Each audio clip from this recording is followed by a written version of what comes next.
إن الحمد لله نحمده ونستعينه ونستغفره ونعوذ بالله من شرور أنفسنا ومن سيئات أعمالنا من يهده الله فلا مضل له ومن يضلل فلا هادي له وأشهد أن لا إله إلا الله وحده لا شريك له وأشهد أن محمدا عبده ورسوله قال الله سبحانه وتعالى يا أيها الذين آمنوا اتقوا الله حق تقاته ولا تموتن إلا وأنتم مسلمون يا أيها الناس اتقوا ربكم الذي خلقكم من نفس واحدة وخلق منها زوجها وبث منهما رجالا كثيرا ونساء واتقوا الله الذي تساءلون به والأرحام إن الله كان عليكم رقيبا يا أيها الذين آمنوا اتقوا الله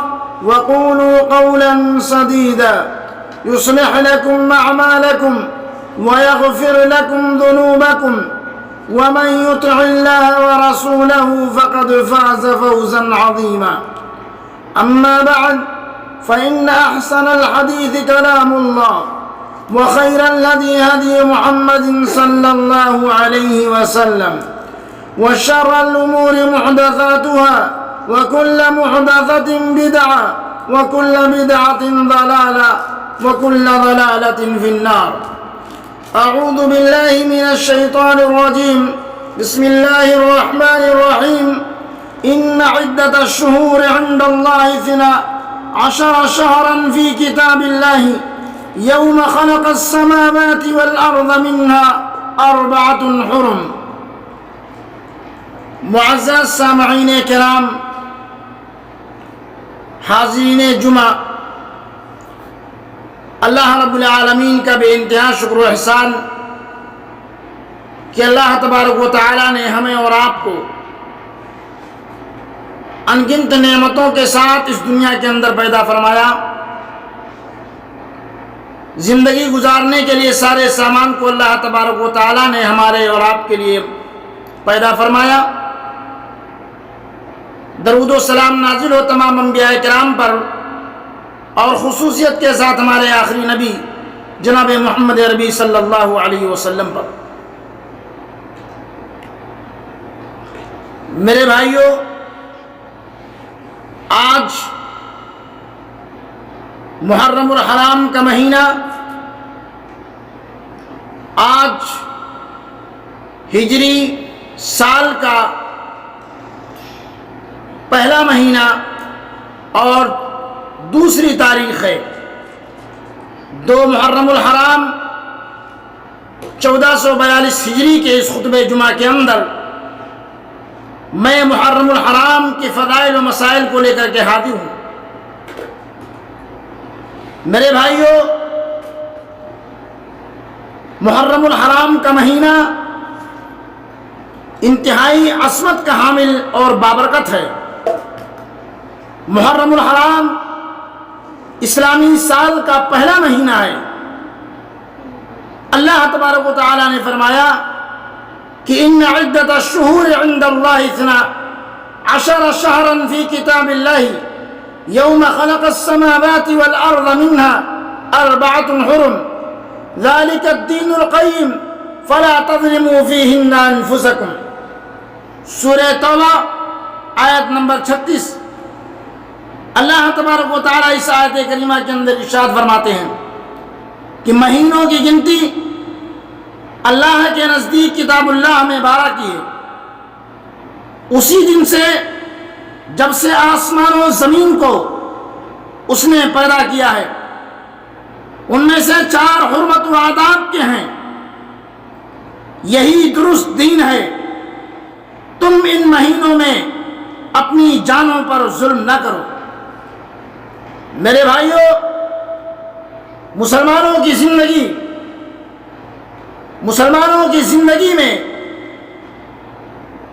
محرم الحرام 10 محرم الحرام کی بہت اہمیت ہے، جسے ہم اور آپ یوم عاشورہ کے نام سے جانتے ہیں. اس اہمیت کی بہت سی وجہیں ہیں. ان میں سب سے بڑی وجہ عام مسلمان کی سمجھ کے مطابق شہادت حسین ہے۔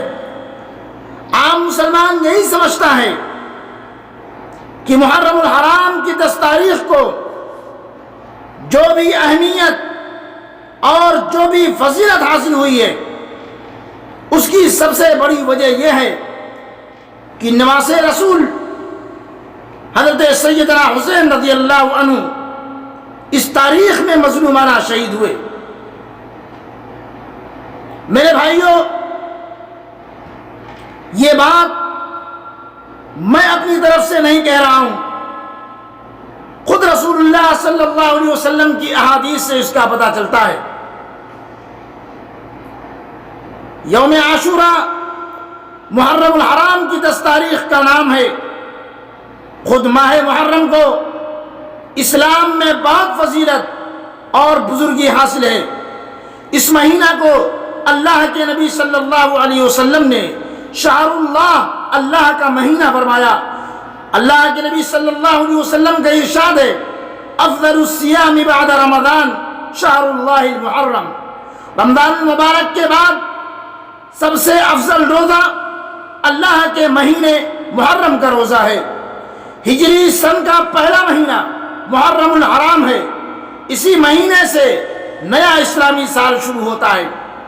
اس ماہ کی 10 تاریخ یوم عاشوراء کہلاتی ہے۔ اس تاریخ کو قیامت آئے گی۔ یہی وہ یوم عاشوراء ہے جس کے بارے میں حضرت عبداللہ بن عباس رضی اللہ عنہ فرماتے ہیں، ما رأيت النبي صلی اللہ علیہ وسلم يتحرى صيام يوم فضله على غيره الا هذا اليوم يوم عاشوراء۔ میں نے اللہ کے رسول صلی اللہ علیہ وسلم کو کسی ایسے دن کی روزے کی فکر میں جس کو دوسرے پر فضیلت دی ہو اتنا زیادہ مبالغہ کرنے والا نہیں دیکھا جتنا کہ عاشوراء کے روزے کی فکر میں۔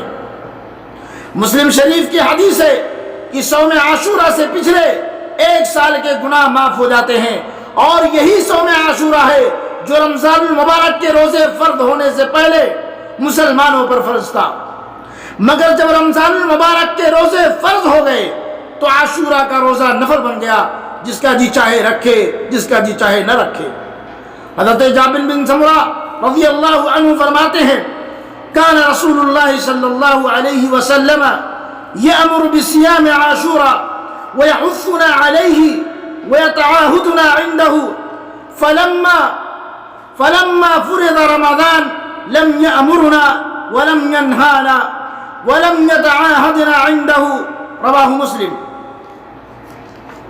اللہ کے رسول صلی اللہ علیہ وسلم عاشوراء کے روزے کا حکم دیتے تھے اور ہم کو اس پر ابھارتے تھے، اور وہ تاریخ آنے پر اللہ کے نبی صلی اللہ علیہ وسلم ہم کو دھیان دلاتے تھے۔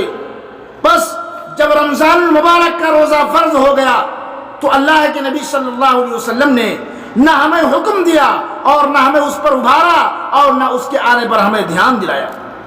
یعنی چونکہ رمضان المبارک کے روزوں کی فرضیت کے بعد 10ویں محرم عاشوراء کا فرض روزہ یہ نفل بن گیا تھا، اس لیے اللہ کے رسول صلی اللہ علیہ وسلم نے صوم عاشوراء کا نہ حکم دیا اور نہ اس کی ترغیب دی۔ حضرت عبداللہ بن عباس فرماتے ہیں کہ جب اللہ کے رسول صلی اللہ علیہ وسلم مدینہ تشریف لائے تو وہاں کے یہودیوں کو دیکھا کہ وہ 10 محرم الحرام کو روزہ رکھتے ہیں۔ آپ صلی اللہ علیہ وسلم نے ان سے پوچھا، ما هذا اليوم الذي تصومونه، یہ کیسا دن ہے کہ تم اس میں روزہ رکھتے ہو؟ یہودیوں نے جواب دیا، هذا يوم عظيم أنجى الله فيه موسى وقومه وغرق فرعون وقومه فصامه موسى شكرا فنحن نصومه۔ یہ بہت عظیم دن ہے، اسی دن اللہ تعالیٰ نے موسیٰ علیہ السلام اور ان کی قوم کو فرعون سے نجات دی اور فرعون اور اس کے لاؤ لشکر کو غرق کر دیا۔ پس حضرت موسیٰ علیہ السلام نے شکریہ کا روزہ رکھا، لہذا ہم لوگ بھی انہی کی اتباع میں اس تاریخ کو روزہ رکھتے ہیں۔ رسول اللہ صلی اللہ علیہ وسلم نے فرمایا، فَنَحْنُ أَحَقُّ وَأَوْلَى بِمُوسَى مِنْكُمْ، بخاری مسلم کی روایت، ہم تم سے زیادہ حقدار ہیں کہ حضرت موسیٰ کی موافقت میں عاشورہ کا روزہ رکھیں۔ چنانچہ رسول اللہ صلی اللہ علیہ وسلم نے خود بھی روزہ رکھا اور صحابہ کرام کو بھی روزہ رکھنے کا حکم دیا۔ حضرت عبداللہ بن عباس کی ہی ایک دوسری روایت میں ہے کہ یوم عاشورہ کا روزہ یہود کے علاوہ نصارہ بھی رکھتے تھے۔ یہ دونوں فرقے صرف 10 محرم کو ہی روزہ رکھتے تھے، لیکن اللہ کے نبی صلی اللہ علیہ وسلم نے ان کی مخالفت کرنے کا ہمیں حکم دیا اور فرمایا لئن بقیت لأصومن التاسع، اگر میں اگلے سال زندہ رہا تو 9 محرم کو بھی روزہ رکھوں گا۔ اسی لیے حکم دیا گیا کہ جو لوگ عاشورہ کا روزہ رکھیں وہ صرف 10 تاریخ کو نہ رکھیں بلکہ 9 تاریخ یا 10 تاریخ یا 10 یا 11 2 دن لگاتار رکھیں تاکہ یہود و نصارہ کی مشابہت نہ ہونے پائے۔ میرے بھائیو، آپ صلی اللہ علیہ وسلم نے ان احادیث کریمہ کے اندر جو اہمیت اور جو فضیلت ماہ محرم کی بیان کی ہے، انتہائی اہمیت کا حامل ہے۔ اس لیے ہم تمام مسلمانوں کو چاہیے کہ اللہ کے نبی صلی اللہ علیہ وسلم کی اس اہم سنت کو ہمیں اپنانا چاہیے اور اسے ہمیں اپنی عملی زندگی کے اندر نافذ کرنا چاہیے۔ یعنی 9 یا 10 یا 10-11 ان دونوں دنوں کو لگاتار 2 دن روزہ رکھنا چاہیے تاکہ یہود اور نصارہ کی مخالفت ہو۔ میرے بھائیو، آپ حضرات کے سامنے جو احادیث کریمہ پیش کیا ہوں، ان سے یہ بات حقیقت واضح نہیں ہوتی کہ یوم عاشورہ کی اہمیت و فضیلت شہادت حسین سے بہت پہلے سے ہے۔ غور کیجئے کہ 10 محرم الحرام کو حضرت حسین کے واقع شہادت پیش آنے سے پہلے ہی اللہ کے نبی صلی اللہ علیہ وسلم کے زمانے میں خود حضور صلی اللہ علیہ وسلم اور صحابہ کرام روزہ رکھا کرتے تھے۔ اس کے علاوہ آپ صلی اللہ علیہ وسلم سے بھی بہت پہلے حضرت موسیٰ علیہ السلام نے اس دن روزہ رکھا اور پہلے ہی سے یہود و نصارہ اس تاریخ کو روزہ رکھتے آئے ہیں۔ لہذا ان تمام چیزوں سے یہ پتہ چلتا ہے کہ یہ حضرت حسین کے واقعے پیش آ جانے سے یوم عاشورہ کی فضیلت نہیں ہے بلکہ اس کی فضیلت بہت پہلے سے ہے۔ حضرت موسیٰ علیہ السلام اور حضرت موسیٰ علیہ السلام سے پہلے اور یہاں تک کہ یہود و نصارہ بھی اس تاریخ کو روزہ رکھتے آئے ہیں۔ گویا عام مسلمانوں کا یہ سمجھنا کہ 10 محرم الحرام کو جو بھی اہمیت اور فضیلت حاصل ہے وہ صرف حضرت حسین کی شہادت کی وجہ سے ہے، صحیح نہیں ہے، بلکہ اس دن کی اہمیت اس واقعے سے بھی بہت پہلے سے ہے۔ البتہ اتفاق سے حضرت حسین کا مظلومانہ شہادت کا واقعہ بھی اسی تاریخ کو پیش آ گیا، لہذا اس کی وجہ سے مسلمانوں میں اس تاریخ کو اور بھی زیادہ اہمیت حاصل ہو گئی۔ چونکہ عام مسلمان اس تاریخ کی اہمیت کو اسی واقعے سے جانتے اور پہچانتے ہیں، اس لیے میں چاہتا ہوں کہ اس پس منظر میں بھی کچھ باتیں آپ حضرات کے سامنے عرض کر دوں۔ بڑے افسوس کی بات ہے کہ حضرت حسین کے واقع شہادت کی وجہ سے صرف محرم کی 10 تاریخ ہی نہیں بلکہ محرم کا پورا مہینہ غم کا مہینہ سمجھا جانے لگا۔ لوگ نہ اس میں شادی بیاہ کرتے ہیں نہ کوئی اور خوشی کا کام کرتے ہیں، حالانکہ میرے بھائیوں نہ محرم غم کا مہینہ ہے نہ محرم کی 10 تاریخ غم کی تاریخ۔ میں پوچھنا چاہتا ہوں کہ محرم کا مہینہ غم کا مہینہ اور محرم کی 10 تاریخ غم کی تاریخ کیوں ہے؟ کیا اس وجہ سے کہ اسی مہینے کی 10 تاریخ کو نواز رسول کریم سیدنا حضرت حسین رضی اللہ عنہ میدان کربلا میں شہید کر دیے گئے؟ اگر یہی وجہ ہے اور بلا شبہ لوگوں کے خیال کے مطابق یہی وجہ ہے تو میں زور دے کر کے کہتا ہوں کہ اس واقعے کی وجہ سے نہ محرم کو غم کا مہینہ کہا جا سکتا ہے نہ محرم کی 10 تاریخ کو غم کی تاریخ کہی جا سکتی ہے۔ راہ حق میں شہادت مومن کے لیے غم کی بات نہیں بلکہ خوشی کا سودا ہے۔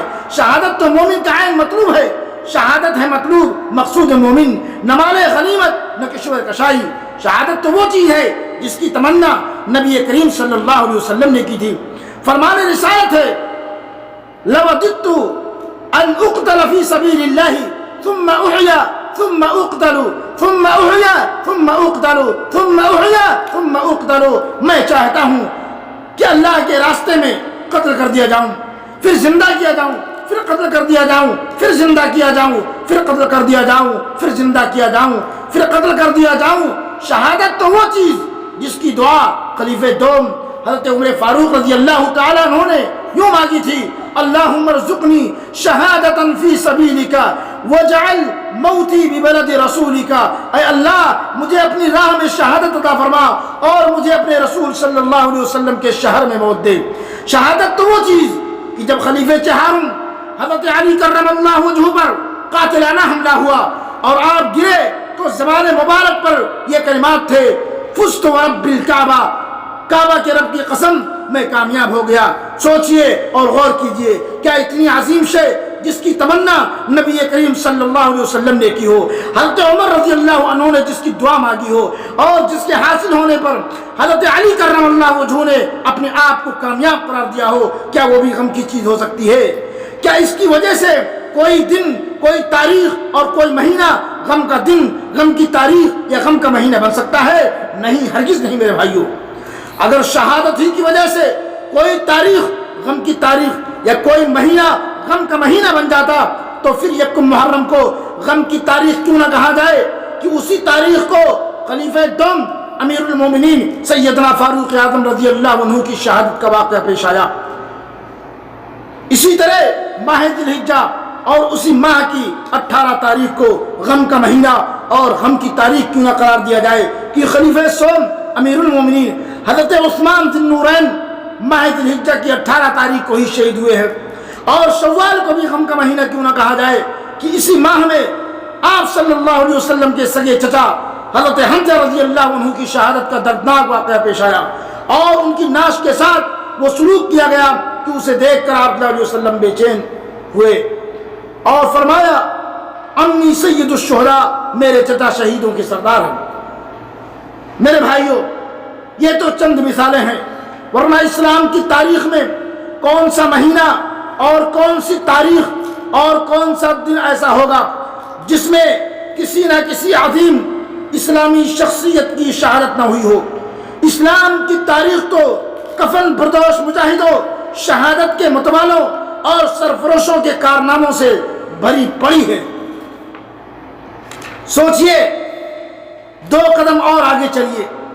کیا ربیع الاول غم کا مہینہ نہیں کہ اسی ماہ کی 12 تاریخ کو نبی صلی اللہ علیہ وسلم کی وفات کا حادثہ عظمیٰ پیش آیا؟ کیا آپ صلی اللہ علیہ وسلم کی وفات کا واقعہ کسی شہید کی شہادت کے واقعے سے کم غم کی بات ہے؟ پھر آخر کس کس کا غم منائیے گا؟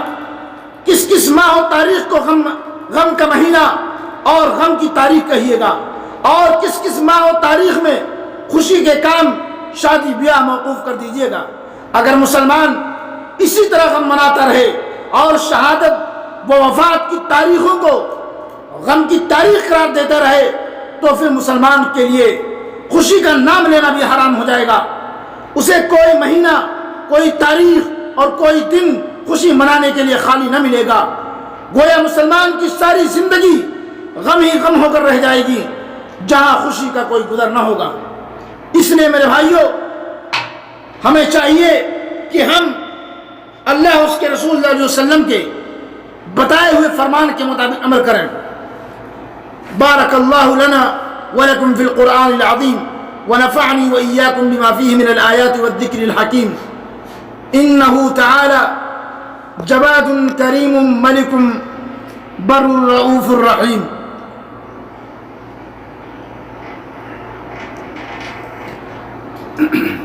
الحمد للہ علی احسانی والشکر له على توفیقه وامتنانی واشهد ان لا الہ الا اللہ وحدہ لا شریک له تعظیما لشانی واشهد ان محمدا عبدہ ورسولہ.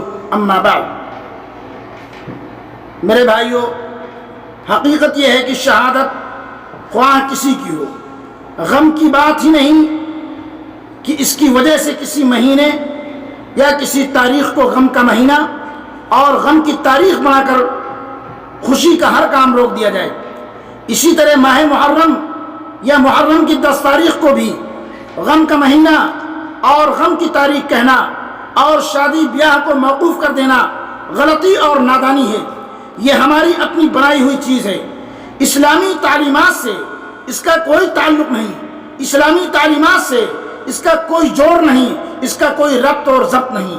بعض نادان غم حسین میں تعزیہ بناتے ہیں، ماتم و نوحہ خوانی اور طرح طرح کے خرافات کرتے ہیں. بھلا اسلام میں اس قسم کی چیزوں کی گنجائش کہاں سے نکل سکتی ہے؟ اسلام انسانوں کو دنیا کے جھمیلوں اور رسموں سے نکال کر سادگی پسند بنانے آیا تھا، نہ کہ اس قسم کی خرافات میں مبتلا کرنے. غم حسین کے نام پر جو کچھ کیا جاتا ہے اس کی اجازت اور اس کا ثبوت نہ اہل سنت کی کتابوں سے ملتا ہے اور نہ اہل تشیع سے. اہل سنت کے تمام فرقے تعزیہ داری کے حرام وہ بدعت ہونے کے قائل ہیں. وہ بدعت ہونے کے قائل ہیں. کسی کا اس میں اختلاف نہیں میرے بھائیوں. خود شیعی کتابوں سے بھی معلوم ہوتا ہے کہ حضرت حسین رضی اللہ عنہ نے صبر و ضبط اور حلم و بردباری کی تلقین کی تھی اور نالہ و فریاد آہ و بکا سے منع فرمایا تھا. ان تمام لوگوں کو جو غم حسین میں تعزیہ داری اور ماتم و نوحہ خوانی کرتے ہیں سوچنا چاہیے کہ وہ حضرت حسین کی رضا کا سبب بن رہے ہیں یا خجالت کا. حضرت حسین راہ حق میں شہید ہوئے تھے. شہیدوں کے متعلق اللہ تعالیٰ ارشاد فرماتا ہے وَلَا تَقُولُوا لِمَنْ يُقْتَلُ فِي سَبِيلِ اللَّهِ أَمْوَاتٌ بَلْ أَحْيَاءٌ وَلَكِنْ لَا تَشْعُرُونَ. جو لوگ اللہ کے راستے میں قتل کر دیے جاتے ہیں انہیں مردہ نہ کہو بلکہ وہ زندہ ہیں لیکن تم سمجھتے نہیں ہو. میرے بھائیو وَلَا تَحْسَبَنَّ الَّذِينَ قُتِلُوا فِي سَبِيلِ اللَّهِ أَمْوَاتًا بل احیاء عند ربهم یرزقون. ان لوگوں کو جو اللہ کے راستے میں قتل کر دیے گئے انہیں مردہ نہ سمجھو، وہ زندہ ہیں، اپنے پروردگار کے پاس رزق دیے جاتے ہیں. اس آیت کریمہ سے معلوم ہوا کہ شہید اپنے پروردگار کے مقرب بھی ہوتے ہیں اور انہیں پروردگار کے پاس رزق بھی ملتا ہے، لہذا وہ زندہ ہیں، انہیں مردہ نہ گمان کرو. لیکن سوال یہ پیدا ہوتا ہے کہ شہیدوں کے زندہ ہونے اور رزق دیے جانے کا کیا مطلب ہے؟ حضرت مسروق رحمۃ اللہ علیہ فرماتے ہیں کہ ہم نے اس آیت کی تفسیر حضرت عبداللہ بن مسعود رضی اللہ عنہ سے پوچھی. عبداللہ بن مسعود نے رضی اللہ عنہ نے فرمایا کہ ہم نے اس آیت کی تفسیر رسول اللہ صلی اللہ علیہ وسلم سے دریافت کی تھی.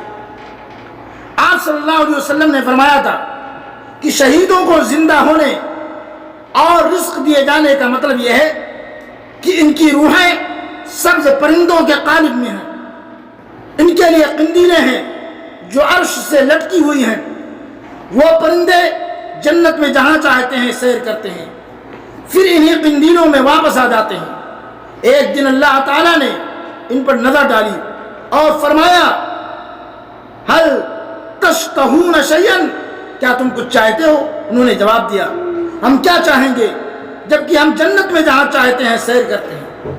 اللہ تعالیٰ نے یہی سوال ان سے 3 مرتبہ کیا. جب انہوں نے دیکھا کہ یہی سوال بار بار ہو رہا ہے تو انہوں نے عرض کیا یا ربی نرید ان ترد ارواحنا فی اجسادنا حتی نقتل فی سبیل اللہ حتی نقتل فی سبیلک مرۃ اخری. اے ہمارے پروردگار ہم چاہتے ہیں کہ تو ہماری روحوں کو دوبارہ ہمارے جسموں میں لوٹا دے تاکہ ہم تیری راہ میں دوبارہ قتل کیے جائیں. ظاہر ہے کہ یہ تمنا پوری ہونے کا سوال ہی نہیں، کیونکہ جو دنیا سے چلا گیا اسے دوبارہ دنیا میں آنا نہیں ہے. لہذا باری تعالیٰ نے انہیں ان کے حال پر چھوڑ دیا. ترمذی شریف کی روایت ہے کہ جنت میں جانے کے بعد کوئی شخص دنیا میں لوٹنے کی تمنا نہ کرے گا مگر شہید کو شہادت کی وجہ سے جنت میں جو اعزاز و اکرام ملے گا اس کی بنا پر وہ تمنا کرے گا کہ وہ شہید ہونے کے بعد بار بار دنیا میں بھیجا جائے اور بار بار جام شہادت نوش کرے. یہ ہے شہیدوں کا اعزاز اور اکرام، یہ ہے شہیدوں کا مقام و مرتبہ. حضرت حسین رضی اللہ عنہ حق کی خاطر حق کی راہ میں شہید ہو گئے تو وہ بلا شک و شبہ آیات قرآنی اور احادیث نبوی کے مطابق زندہ ہیں اور زندہ پر ماتم و بکا اور نالا کیا معنی ہے؟ ماتم وہ کریں جو منکر ہوں حیات شہداء کے. ہم زندہ جاوید کا ماتم نہیں کرتے. جب 10 محرم یوم عاشورہ آتا ہے تو ہر طرف سے ماتم و نوحہ کی صدائیں آنے لگتی ہیں. اور یہ ماتم، یہ نوحہ خوانی کرنے والے، غم حسین میں گریباں چاک اور سینہ کوبی کرنے والے، سبیلیں لگانے اور تازیہ بنانے والے بھول جاتے ہیں کہ وہ ایک شہداء کا ماتم کر رہے ہیں جو زندہ ہیں. وہ ایک عظیم و عرفہ نعمت شہادت پر گریہ کنا ہے جو رونے دھونے، غم منانے اور گریہ و ماتم کی چیز نہیں. وہ عاشورہ محرم کی ساری عظمت و اہمیت کو صرف شہادت حسین کے ساتھ جوڑ دیتے ہیں اور یہ فراموش کر جاتے ہیں کہ عاشورہ محرم اس واقعے سے بیشتر بھی اہمیت کا حامل رہا ہے. فدا کر دے جو بہرے دین و ایمان، سر بھی سینہ بھی، مبارک اس کا مرنا بھی، مبارک اس کا جینا بھی. اللہ رب العالمین سے دعا ہے کہ اللہ تعالی ہمیں اس مہینے کی تاریخی و شرعی حیثیت کو پہچاننے اور اس کی قدر کرنے کی توفیق عطا فرما اور یہود و نصارہ کے مکر سے محفوظ رکھے. آمین یا رب العالمین. ان اللہ یأمر بالعدل والإحسان وإیتاء ذی القربى وینہی عن الفحشاء والمنکر والبغی یعظکم لعلکم تذکرون فاذکروا اللہ یذکرکم وادعوہ یستجب لکم ولذکر اللہ اکبر واللہ یعلم ما تصنعون وآخر دعوانا ان الحمد للہ رب العالمین.